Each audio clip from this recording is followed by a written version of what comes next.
Assalamualaikum warahmatullahi wabarakatuh. Kali ini kita akan membahas intan pariwara kelas 10 bab Animalia bagian uji kompetensi 2. Mari kita simak bersama-sama. Nomor 1, pada tubuh porifera terdapat bagian mesoglea yang berfungsi membentuk sel reproduksi. Bagian mesoglea yang dimaksud adalah jadi tubuh porifera itu dibagi jadi dua, lapisan luar dan lapisan dalam. Untuk lapisan luarnya tersusun dari sel sederhana yang disebut dengan pinakosit. Sedangkan yang dalam itu disebut dengan koanosit. Ingat-ingat ya, bagian luar pinakosit, bagian dalam koanosit. Nah, antara bagian pinakosit dan koanosit itu terdapat yang namanya mesoglea. Oke, Mimin jelaskan satu persatu dulu. Yang pertama ada sel amoebosit. Fungsinya itu untuk mengangkut sisa metabolisme dan juga mengangkut zat makanan. Oke. Sel amoebosit itu untuk mengangkut sisa metabolisme dan mengangkut makanan. Kalau porosit itu fungsinya untuk membuka dan menutupnya pori. Jadi untuk porifera itu kan tubuhnya terdiri dari pori-pori, banyak pori-pori. Makanya ada yang namanya porosit supaya pori-porinya bisa membuka atau menutup. Lalu ada skleroblast. Nah, skleroblast di sini fungsinya untuk membentuk spikula. Spikula itu apa? Spikula itu zat penyusun tubuhnya porifera. Biasanya spikula itu terdiri dari zat kapur, bisa juga kersik atau protein. Lalu lanjut ke arkeosit. Nah, arkeosit di sini fungsinya adalah untuk membentuk sel reproduksi. Misalnya dalam pembentukan tunas, pembentukan gamet, dan berperan dalam regenerasi sel. Oke, jadi di sini yang fungsinya untuk reproduksi berarti adalah arkeosit. Oh ya, di situ ada yang ketinggalan satu ya, ostium. Kalau ostium itu pori-pori pada tubuh porifera yang fungsinya hampir sama seperti mulut. Jadi untuk masuknya air atau makanan. Jadi di sini jawabannya adalah yang C, arkeosit.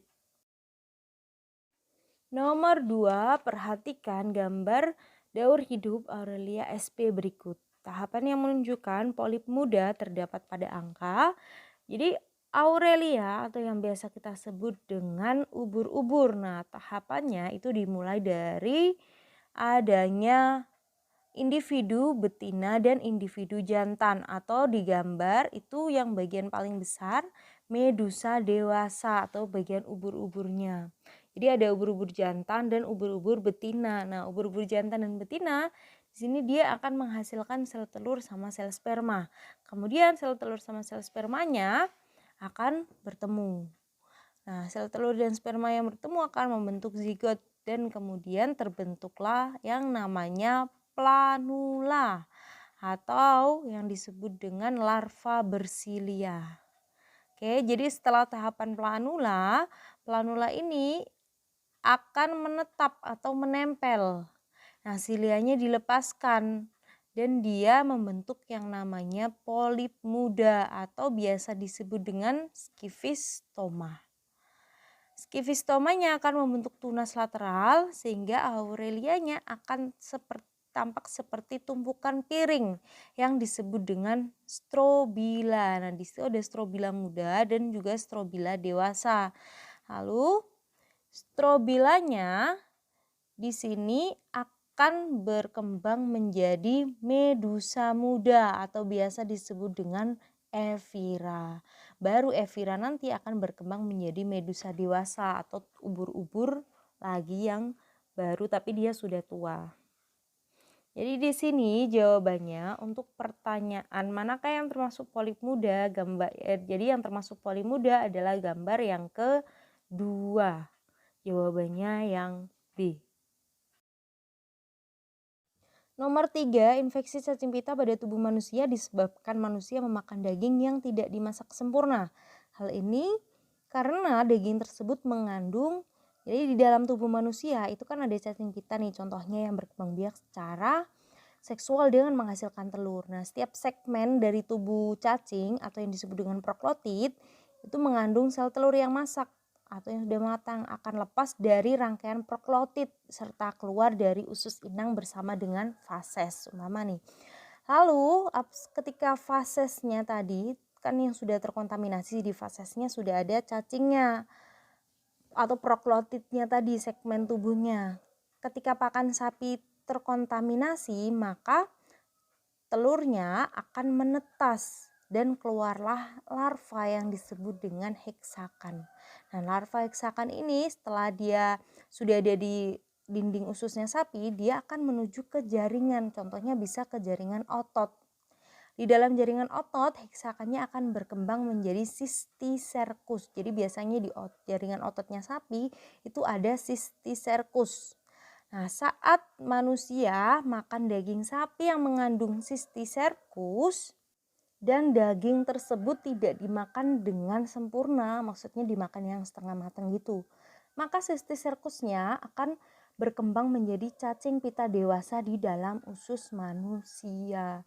Jadi siklusnya berawal dari larva atau berawal dari telur, terus dimakan sama sapi, dia jadi larva. Dari larva dia akan berkembang menjadi cysticercus, kemudian cysticercus yang ada di dagingnya sapi dimakan sama manusia, akhirnya cysticercusnya berkembang menjadi cacing pita dewasa. Maka jawabannya di sini adalah yang E. Nomor 4, persamaan ciri yang dimiliki oleh Eunis viridis dan juga Peretima posturna adalah, jadi cacing ini kalau Eunis itu disebut dengan cacing wawo, sedangkan Peretima itu biasa kita sebut dengan cacing tanah. Nah, keduanya ini masuk ke dalam kelompok Annelida. Annelida itu ciri-cirinya tubuhnya sudah bersegmen-segmen dan mempunyai rongga tubuh atau yang disebut dengan selomata. Maka di sini jawabannya adalah yang A, tubuhnya bersegmen dan mempunyai selom. Nomor 5, seorang peserta didik menemukan suatu hewan dengan ciri-ciri. Yang pertama, tubuhnya lunak, punya kaki di kepala, tidak punya cangkang, mulutnya dikelilingi oleh tentakel, tubuhnya terdapat kantong tinta untuk perlindungan diri. Berdasarkan ciri-ciri hewan tersebut dikelompokkan ke dalam kelas. Nah, jadi di situ dia lunak, kakinya di kepala, gak ada cangkangnya, punya tentakel dan juga kantong tinta. Sudah pasti ya, ini itu hewan yang dimaksud adalah cumi-cumi atau bisa juga gurita. Nah, cumi-cumi di sini itu termasuk ke dalam kelompok moluska. Tapi tepatnya moluska di kelas Cephalopoda. Oke, jadi cumi-cumi itu masuk ke dalam Cephalopoda. Cephalopoda itu cirinya yang tadi, dia ada kaki di kepala, kemudian mulutnya dikelilingi tentakel, tubuhnya simetri, bilateral, dan juga ciri yang sudah disebutkan tadi di soal. Jadi jawabannya adalah yang A. Nomor 6, saat berlibur di pantai, Rangga menemukan beberapa jenis hewan. Ketiga hewan tersebut memiliki kekerabatan yang dekat sehingga dikelompokkan ke dalam film yang sama. Kenapa? Jadi secara berurutan gambar nomor 1, 2, dan 3 itu adalah bintang laut, bulu babi, dan juga lili laut. Nah, ketiganya ini masuk ke dalam film Echinodermata. Kenapa dimasukkan ke dalam Echinodermata? Karena permukaan tubuhnya ditutupi oleh kulit duri. Nah, selain itu ciri lainnya karena rangka tubuhnya terdiri dari lempeng-lempeng kapur. Maka di sini jawabannya adalah yang A, permukaan tubuhnya ditutupi kulit duri. Nomor 7, Asti mengamati beberapa jenis hewan yang terdapat dalam ekosistem sawah.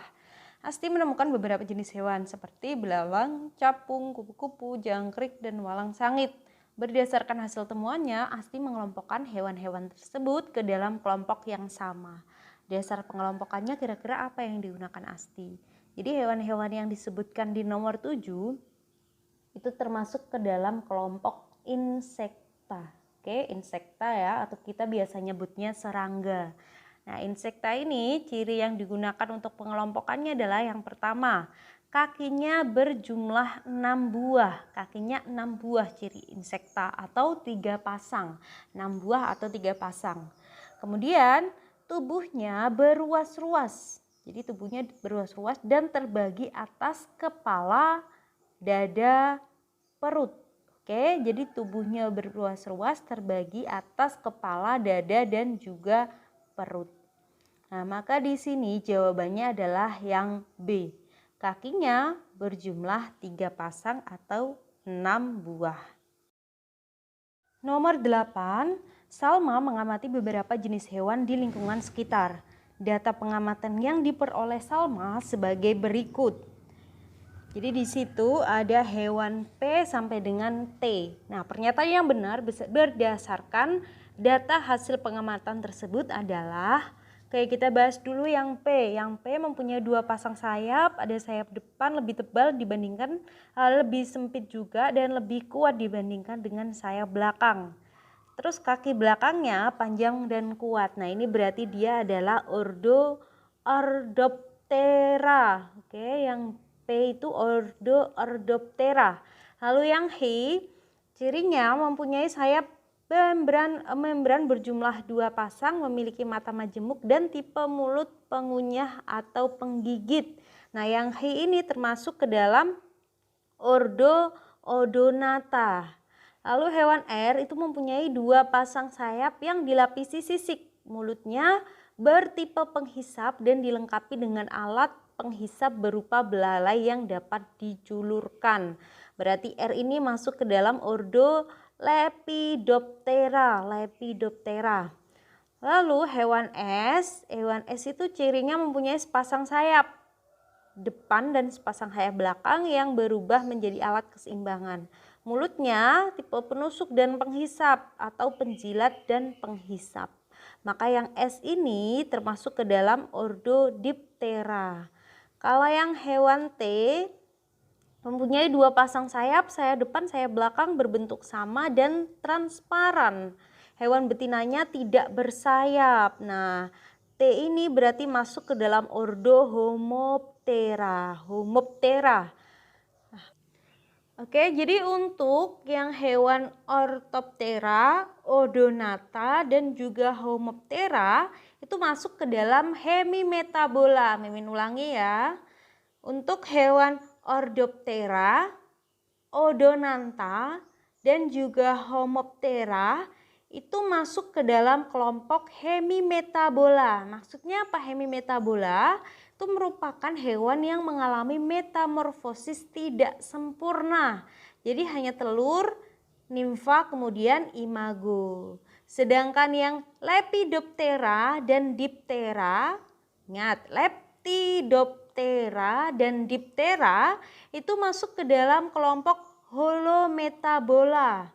Holometabola itu serangga yang mengalami metamorfosis sempurna. Jadi daur hidupnya dari telur, larva, pupa, kemudian imago. Nah, jadi di sini jawaban yang paling tepat adalah yang B. Hewan P, H, dan T mengalami metamorfosis tidak sempurna. Sedangkan hewan R dan S mengalami metamorfosis sempurna. Nomor 9, kelompok hewan yang bersifat merugikan karena dapat merusak kapal dan parasit pada ikan adalah, jadi di sini Mimin langsung aja ya ke anggota dari krustasea. Nah, krustasea ini sebenarnya manfaatnya banyak bagi manusia. Contohnya sebagai bahan makanan yang berprotein tinggi seperti udang, lobster, dan kepiting. Pasti sebagian dari kalian suka dengan krustasea yang ini. Selain sebagai sumber protein, krustasea itu juga bisa berperan sebagai zooplankton dan sebagai makanan ikan di ekosistem perairan. Contohnya anggota dari Copepoda dan juga Ostracoda. Nah, keduanya ini seperti plankton gitu karena ukurannya sangat kecil. Tapi ada beberapa juga krustasea yang merugikan. Yang pertama, yang bisa merusak kapal. Contohnya anggota dari isopoda. Nah, isopoda itu bisa merusak kapal. Dan juga ada yang parasit pada ikan. Contohnya Cirripedia ya. Jadi Cirripedia atau tulisannya pakai C. Cirripedia ini parasit pada ikan. Jadi yang parasit pada kapal tadi Isopoda, kalau parasit pada ikan Cirripedia. Dan bisa juga Copepoda atau tulisannya Copepoda. Ini juga parasit pada ikan. Jadi jawabannya tadi sudah pasti ya, Crustacea C. Oke, ke nomor yang terakhir. Perhatikan gambar berikut. Kedua jenis hewan tersebut di dalam ekosistem berperan sebagai. Jadi gambar yang pertama itu adalah gambar dari luwing ya. Luwing yang biasanya bentuknya kalau kita pegang jadi dia spiral. Lalu untuk yang gambar kedua adalah cacing tanah. Nah, ekosistem luwing sama cacing tanah, di dalam ekosistem mereka itu berperan sebagai detrivitor. Apa itu detrivitor? Detrivitor itu organisme yang memakan organisme yang telah mati dan membaginya atau memecahnya menjadi molekul yang lebih kecil. Mimin ulangi ya. Detrivitor itu organisme yang makan organisme yang telah mati dan juga memecah menjadi molekul yang lebih kecil, ukurannya jadi lebih kecil. Berarti di sini jawabannya adalah yang E. Lalu apa bedanya dengan dekomposer, Min? Kalau untuk dekomposer itu fungsi dari jamur dan juga bakteri. Jadi dia justru kalau yang si detrivitor ini, cacing sama luwing, itu membantu proses pemecahannya, molekulnya menjadi lebih kecil. Kenapa? Untuk mempermudah nanti proses yang dilakukan sama dekomposer. Ya, jadi mereka saling kerjasama, tapi yang lebih dulu detrivitor dulu dikerjakan sama detrivitor, habis itu baru dikerjakan sama si dekomposer. Oke, jadi jawabannya di sini adalah yang E.